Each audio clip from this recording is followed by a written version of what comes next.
श्री गणेशाय नमः। अध्याय 44। मैना का विलाप।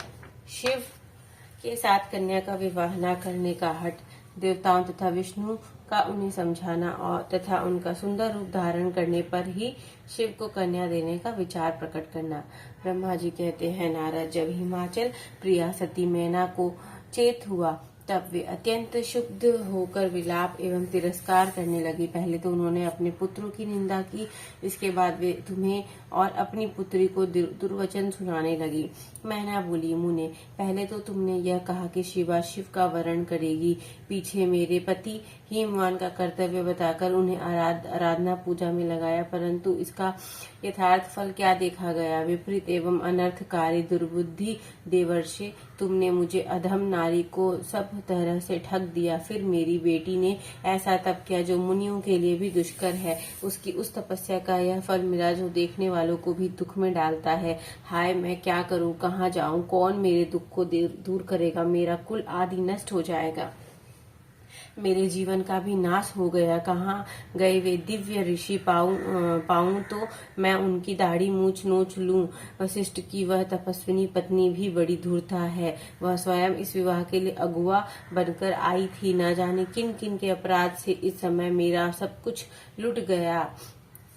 ऐसा कहकर मैना अपनी पुत्री शिवा की ओर देखकर उन्हें कटु वचन सुनाने लगी। अरे दुष्ट लड़की, तूने यह कौन सा कर्म किया जो मेरे लिए दुखदायक सिद्ध हुआ? तुझ दुष्टा ने स्वयं ही सोना देकर कांच खरीदा है, चंदन छोड़कर अपने अंगों पर में कीचड़ का ढेर पोत लिया है। हाय हाय, हंस को उड़ाकर तूने पिंजरे में कौवा पाल लिया है। गंगा जल को दूर फेंककर कुएं में जल पिया है। प्रकाश पाने की इच्छा से सूर्य को छोड़कर यत्न पूर्वक जुगनू को पकड़ा है। चावल छोड़कर भूसी खा ली। घी फेंककर मूंग के तेल का आदर पूर्वक भोग लगाया। सिंह का आश्रय छोड़कर सियार का सेवन किया। ब्रह्म विद्या छोड़कर कुतिस्त गाथा का श्रवण किया। बेटी, तूने घर में रखी हुई यश की मंगलमयी विभूति को दूर हटाकर चिता की अमंगलमयी राख अपने पल्ले बांध ली, क्योंकि समस्त श्रेष्ठ देवताओं और विष्णु आदि परमेश्वर को छोड़कर अपनी कुबुद्धि के कारण शिव को पाने के लिए ऐसा तप किया। तुझको, तेरी बुद्धि को, तेरे रूप को और तेरे चरित्र को भी बारंबार धिक्कार है। तुझे तपस्या का उपदेश देने वाला नारद को तथा तेरी सहायता करने वाली दोनों सखियों को भी धिक्कार है। बेटी, हम दोनों माता पिता को भी धिक्कार है जिन्होंने तुझे जन्म दिया। नारद, तुम्हारी बुद्धि को भी धिक्कार है। सुबुद्धि देने वाले उन सप्तऋषि को भी धिक्कार है। तुम्हारे कुल को धिक्कार है। तुम्हारी क्रिया दक्षता को भी धिक्कार है तथा तुमने जो कुछ किया उन सबको धिक्कार है। तुमने तो मेरा घर ही जला दिया, यह तो मेरा मरण ही है। ये पर्वतों के राजा आज मेरे निकट न आए, सप्तऋषि लोग स्वयं मुझे अपना मुंह न दिखाएं, उन सब मिलकर क्या साधा? मेरे कुल का नाश कर दिया। हाय, मैं बाँझ क्यों नहीं हो गई? मेरा गर्भ क्यों नहीं गल गया? मैं अथवा मेरी पुत्री ही क्यों नहीं मर गई? अथवा राक्षस आदि ने आकाश में ले जाकर इसे क्यों नहीं खा डाला? पार्वती, आज मैं तेरा सिर काट डालूंगी, परंतु ये शरीर के टुकड़े लेकर क्या करूंगी? हाय हाय, तुझे छोड़कर कहाँ चली जाऊं? मेरा तो जीवन ही नष्ट हो गया। ब्रह्मा जी कहते हैं, नारद, यह कहकर मैना मूर्छित हो पृथ्वी पर गिर पड़ी। शोक रोष आदि से व्याकुल होने के कारण वे पति के समीप नहीं गई। देवर से उस समय सब देवता क्रमशः उनके निकट गए। सबसे पहले मैं पहुंचा। मुनि श्रेष्ठ, मुझे देखकर तुम स्वयं मैना से बोले। नारद जी ने कहा, पतिव्रते, तुम्हें पता नहीं, मैं वास्तव में भगवान शिव का रूप बड़ा सुंदर है। उन्होंने लीला से ऐसा रूप धारण कर लिया है, यह उनका यथार्थ रूप नहीं है। इसलिए तुम क्रोध छोड़कर स्वस्थ हो जाओ, हट छोड़कर विवाह का कार्य करो। अपने शिवा का हाथ शिव के हाथ में दो। तुम्हारी यह बात सुनकर मैना तुमसे बोली, उठो, यहाँ से दूर चले जाओ, तुम दुष्टों और अधमों के शिरोमणि हो। मैना के ऐसा कहने पर मेरे साथ इंद्र आदि सब देवता एवं दिक्पाल क्रमशः आकर यूं बोले, पितरों की कन्या मैंने, तुम हमारे वचनों को प्रसन्नता पूर्वक सुनो। ये शिव निश्चय ही सबसे उत्कृष्ट देवता हैं और सबको उत्तम सुख देने वाले हैं। आपकी पुत्री के अत्यंत दुस्सह तप को देखकर इन भक्तवत्सल प्रभु ने कृपा पूर्वक उन्हें दर्शन और श्रेष्ठ वर दिया है। यह सुनकर मैना ने देवताओं से बारंबार अत्यंत विलाप करके कहा, शिवा का रूप बड़ा भयंकर है, मैं उन्हें अपनी पुत्री नहीं दूंगी। आप सब देवता प्रपंच करके क्यों मेरी इस कन्या के उत्कृष्ट रूप को व्यर्थ करने के लिए उद्युक्त है। मुनीश्वर, उनके ऐसा कहने पर वशिष्ठ आदि सप्त ऋषियों ने यहाँ आकर यह बात कही। पितरों की कन्या तथा गिरिराज की रानी मैंने हम लोग तुम्हारे कार्य सिद्ध करने के लिए आए हैं। जो कार्य सर्वथा उचित और उपयोगी है तो उसे तुम्हारे हट के कारण हम विपरीत कैसे मान लें। भगवान शंकर का दर्शन सबसे बड़ा लाभ है। वे प्रधान पात्र होकर स्वयं तुम्हारे घर पधारे हैं। उनके ऐसा कहने पर भी ज्ञान दुर्बला मैना ने उनकी बात मिथ्या कर दी और रुष्ट होकर उनसे कहा, मैं शस्त्र आदि से अपनी बेटी को टुकड़े टुकड़े काट दूंगी, परंतु शंकर के हाथ में नहीं दूंगी। तुम सब लोग दूर हट जाओ, किसी को मेरे पास नहीं आना चाहिए। ऐसा कह अत्यंत विहल हो विलाप करके मैना चुप हो गई। मुने वहां उनके उस बर्ताव से हाहाकार मच गया। तब हिमालय अत्यंत व्याकुल हो वहां आए और मैना को समझाने के लिए प्रेम पूर्वक तत्व दर्शाते हुए बोले। हिमालय ने कहा, प्रिय मैंने, मेरी बात सुनो, तुम इतनी व्याकुल क्यों हो गई हो? देखो तो कौन कौन से महात्मा तुम्हारे घर पधारे, तुम उनकी निंदा क्यों करती हो? भगवान शंकर को तुम भी जानती हो, किंतु नाना नाम रूप स्वरूप वाले शंभु के विकट रूप को देखकर घबरा गई हो। मैं शंकर जी को भली भांति जानता हूँ। वे ही सबके प्रतिपालक है, पूजनीयों के भी पूजनीय है तथा अनुग्रह और निग्रह करने वाले हैं। निष्पाप प्राण पिए, हट ना करो, मानसिक दुख छोड़ो, श्रुवते शीघ्र उठो और सब कार्य करो। पहली बार विकट रूपधारी शंभु ने मेरे द्वार पर आकर जो नाना प्रकार की लीलाएं की थी, मैं उनका आज तुम्हें स्मरण दिला रहा हूँ। उनके उस रूप, उस परम महात्म्य को देख और समझकर उस समय मैंने तुम्हें उन्हें कन्या देना स्वीकार किया था। प्रिय, अपनी उस बात को प्रमाण मानकर सार्थक करो। इस बात को सुनकर शिवा की माता मैना हिमालय से बोली, नाथ, मेरी बात सुनिए और सुनकर आपको वैसा ही करना चाहिए। आप अपनी पुत्री पार्वती के गले में रस्सी बांधकर उसे बखेट के पर्वत से नीचे गिरा दीजिए, परंतु मैं उसे हर के हाथ में नहीं दूंगी। अथवा नाथ, अपनी इस बेटी को ले जाकर निर्दयता पूर्वक समुद्र में डुबा दीजिए। गिरिराज ऐसा कहकर अपने आप पूर्ण सुखी हो जाएंगे। स्वामी, यदि विकट रूपधारी रुद्र को आप पुत्री दे देंगे तो मैं निश्चय ही अपना शरीर त्याग दूंगी। मैना ने जब हठ पूर्वक ऐसी बात कही तब पार्वती स्वयं आकर यह रमणीय वचन बोली, माँ, तुम्हारी बुद्धि तो बड़ी शुभकारक है, इस समय विपरीत कैसी हो गई? धर्म का अवलंबन करने वाली होकर भी तुम धर्म को कैसे छोड़ रही हो? ये रुद्र देव सबकी उत्पत्ति के कारण भूत साक्षात ईश्वर है, इनसे बढ़कर दूसरा कोई नहीं है। समस्त ऋतुओं में यह वर्णन है कि भगवान शंभु सुंदर रूप वाले तथा सुखद है, कल्याणकारी महेश्वर, समस्त देवताओं के स्वामी एवं स्वयं प्रकाश हैं। इनके नाम और रूप अनेक है। माता जी श्री विष्णु और ब्रह्मा आदि भी इनकी सेवा करते हैं। ये सबके अधिष्ठान है, कर्ता हर्ता और स्वामी है। विकारों की इन तक पहुंच नहीं है। ये तीनों देवताओं के स्वामी है, अविनाशी एवं सनातन है। इनके लिए ही सब देवता किंकर होकर तुम्हारे द्वार पर पधारे हैं और उत्सव मना रहे हैं। इससे बढ़कर सुख की बात क्या हो सकती है? अतः यत्न पूर्वक उठो और जीवन सफल करो। मुझे शिव के हाथ में सौंप दो और अपने गृहस्थाश्रम को सार्थक करो। माँ, मुझे परमेश्वर शंकर की सेवा में दे दो। मैं स्वयं तुमसे यह बात कहती हूँ। तुम मेरी इतनी सी भी विनती मान लो। यदि तुम इनके हाथ में मुझे नहीं दोगी तो मैं दूसरे किसी का वरण नहीं करूंगी, क्योंकि जो सिंह का भाग है उसे दूसरों को ठगने वाला सियार कैसे पा सकता है? माँ, मैंने मन, वाणी और क्रिया द्वारा स्वयं हर का वरण किया है, हर का ही वरण किया है। अब तुम्हारी जैसी इच्छा हो वह करो। ब्रह्मा जी कहते हैं, नारद पार्वती की यह बात सुनकर शैलेश्वर प्रिया मैना बहुत ही उत्तेजित हो गई और पार्वती को डांटती हुई दुर्वचन कहकर रोने और विलाप करने लगी। तदंतर स्वयं मैंने और तथा सनकादिक सिद्धों ने भी मैना को बहुत समझाया, परंतु वे किसी की बात न मानकर सबको डांटती रही। इसी बीच में उनकी सदृढ़ एवं महान हट की बात सुनकर शिव प्रिय भगवान विष्णु भी तुरंत वहां आ पहुंचे और इस प्रकार बोले। श्री विष्णु ने कहा, देवी, तुम पितरों की मानसी पुत्र एवं उन्हें बहुत ही प्यारी हो, साथ ही गिरिराज हिमालय की गुणवती पत्नी हूँ। इस प्रकार तुम्हारा संबंध साक्षात ब्रह्मा जी के उत्तम कुल से है। संसार से तुम्हारा सहायक भी ऐसे ही है। तुम धन्य हो, मैं तुमसे क्या कहूँ, तुम तो धर्म की आधारभूता हो, फिर धर्म का त्याग कैसे करती हो। तुम्हारी अच्छी तरह सोचो तो सही। संपूर्ण देवता, ऋषि, ब्रह्मा जी और मैं सभी लोग विपरीत बात ही क्यों कहेंगे। तुम शिव को नहीं जानती, वे निर्गुण ही हैं और सगुण भी हैं, कुरूप भी हैं और सुरूप भी हैं, सबके सेव्य तथा सत्पुरुषों के आश्रय भी है। उन्हीं के मूल प्राकृतिक रूपा देवी ईश्वरी का निर्माण किया है, उसके बगल में पुरुषोत्तम का निर्माण करके बिठाया। उन्हीं दोनों से सगुण रूप में मेरी तथा और ब्रह्मा की उत्पत्ति हुई। फिर लोगों का हित करने के लिए वे स्वयं भी रुद्र रूप में प्रकट हुए।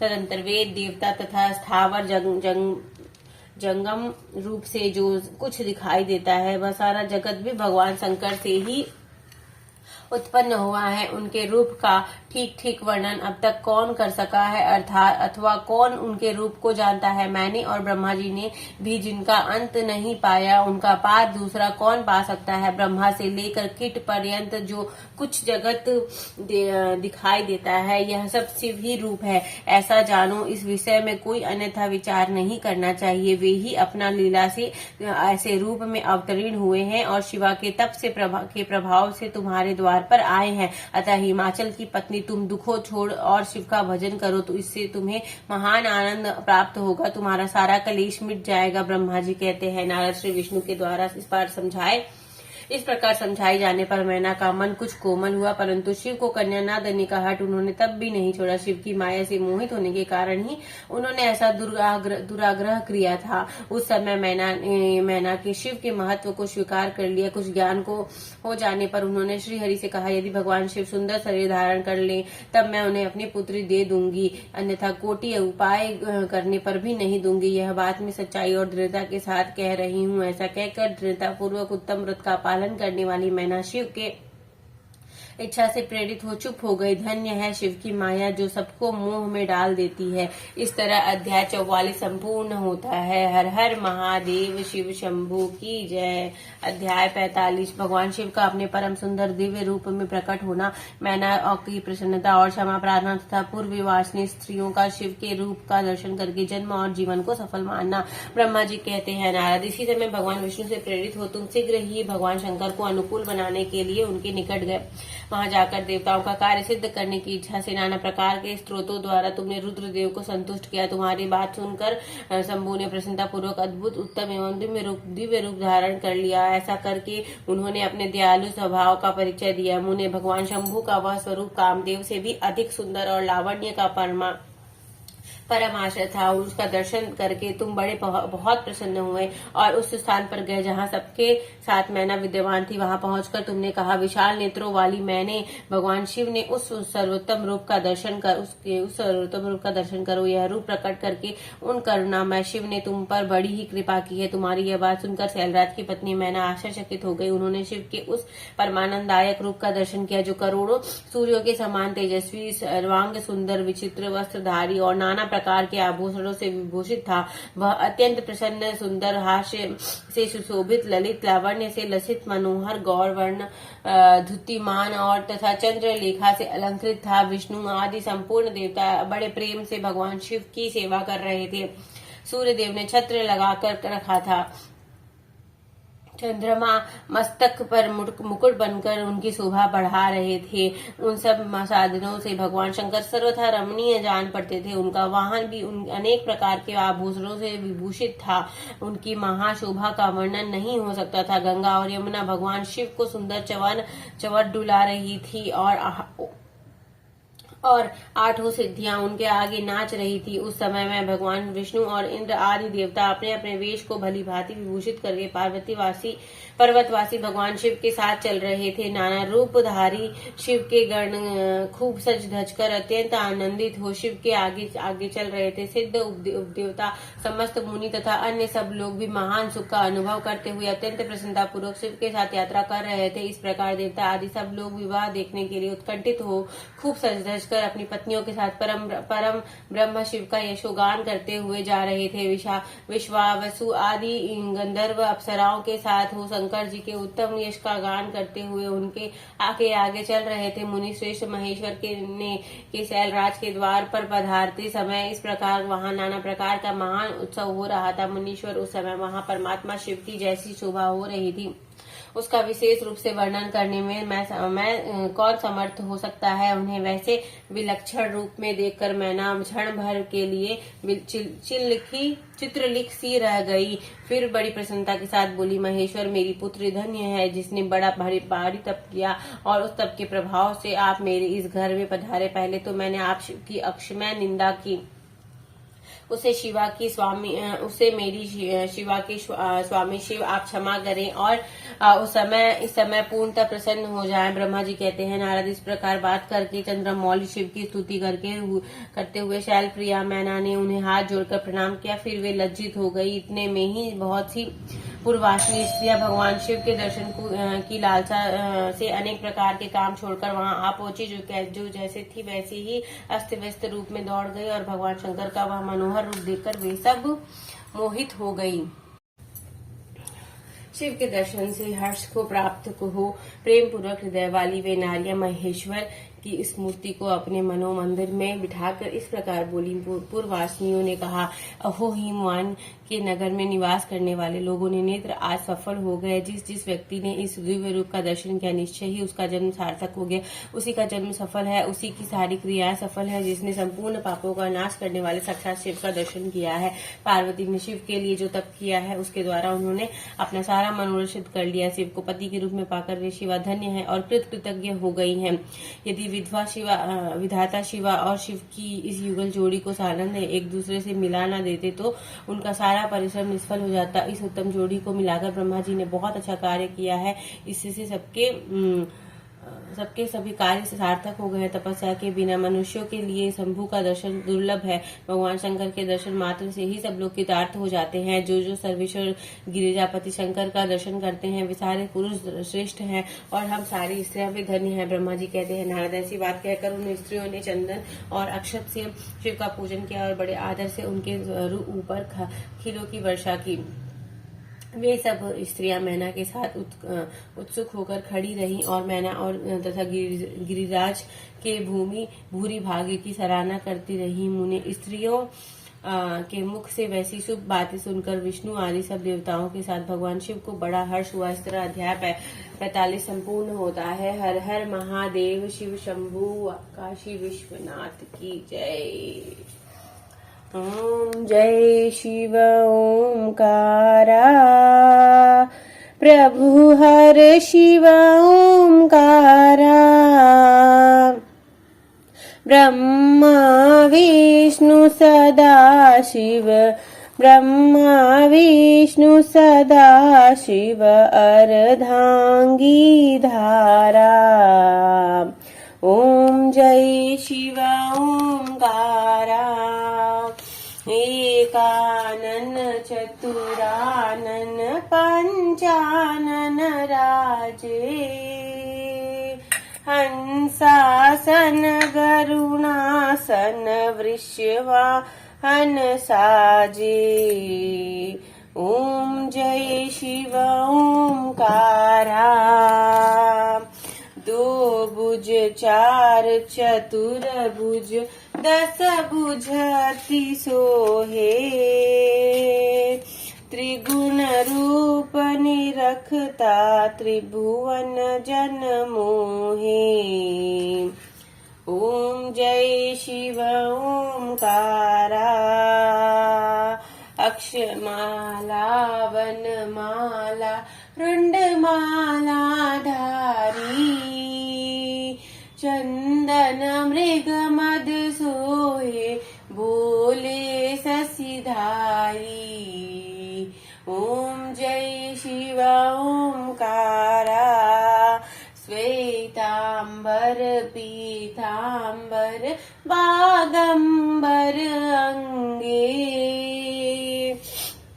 सनकादिक गरुणादिक भूतादिक संगे। ओम जय शिव ओंकारा करके मध्य का मंडल चक्र त्रिशूल धरता जग करता जग भरता जग संहार करता ओम जय शिव ओंकारा ब्रह्मा विष्णु सदा शिव जानत विवेका प्रणवाक्षर मध्य ये तीनों एका ओम जय शिव ओंकारा काशी में विश्वनाथ विराजत नंदी ब्रह्मचारी नित उठी भोग लगावत महिमा